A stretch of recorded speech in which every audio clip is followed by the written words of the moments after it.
marketing concept that you could ever imagine. How many of you are currently speaking in the community? Not A little bit? but You have? I have maybe. And what do you speak on, sir? I've spoke on my business and I've spoke, you're talking about APAC, or I've spoke at church many times. Okay, And my business at colleges and things like that. okay. And then how about you? I speak to the youth here at the One Stop for the Okay, unemployed. good. For, Well, how many of you are Rotary, Lion, Kiwanis, Seroptimus members? Okay, which one? Rotary Comparison. How many speakers do you have at your meeting?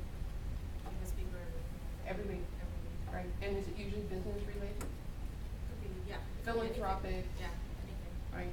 Yeah. Do you know that one time ever I spoke at a Rotary Club? I'm sorry, 2 times, because there was just another one a couple months ago, that I did not figure out how to make money.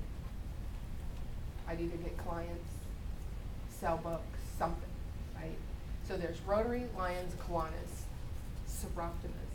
Seroptimus actually pay $100 for a speaker to come in and speak at their meetings. But it's not the $100.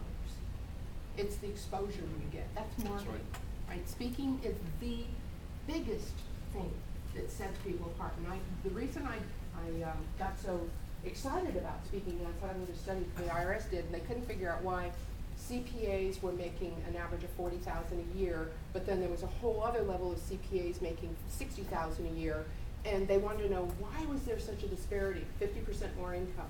And when they found out every single industry, the people who were speaking in the community earned an average of 50% more than those who did not. So what would you do if you had 50% more income? Work less? Put it away?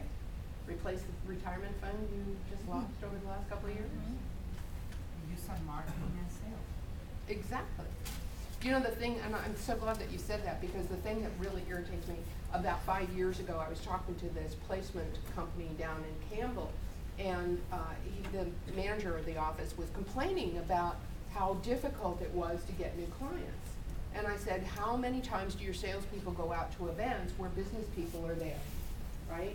And he said, oh, they would just go home. We can't afford to pay for those events. And I said, the most expensive event might be $45, right? So how many people would you have to meet to make $45 justified? Not even one. I mean, just a simple referral is worth more than $45. Well, 3 years later, I called him and he says, oh, I'm glad you called. He says, we're shutting down the shop. I said, what in the world happened? He said, oh, we fired all of our salespeople 6 months ago. We don't have any business. Well, guess not. The last thing you cut out when you need business is sales. I mean, I don't know about you, but it kind of makes sense to me. So, you think about what you can do when you're speaking in the community, and it's that impact of the people that you meet. It's how you connect with people.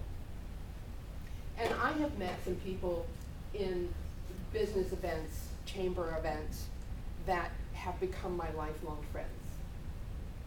Right? See, I approach everybody because I didn't want to be a salesperson. Because I thought everybody was like a used car salesperson, right? Pushy, dishonest, just need to make a buck. So I didn't want to be one. And I kind of got forced into it. And what I realized what salespeople have that nobody else has is the ability to explain why someone should make a decision. And that's really, every one of you are in sales, whether you want to admit it or not, but you're actually in sales. That's your number one job. And the nice thing about being in sales, when you're able to articulate what you have to offer, which will make other people more profitable and more productive, have more time, then you're the person who is changing their lives for the better.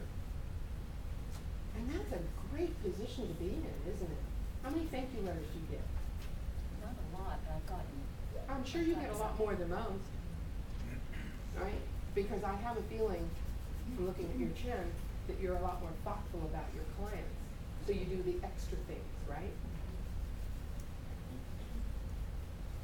So think about getting out into your community and doing some speaking. And power partner relationships are strategic alliances.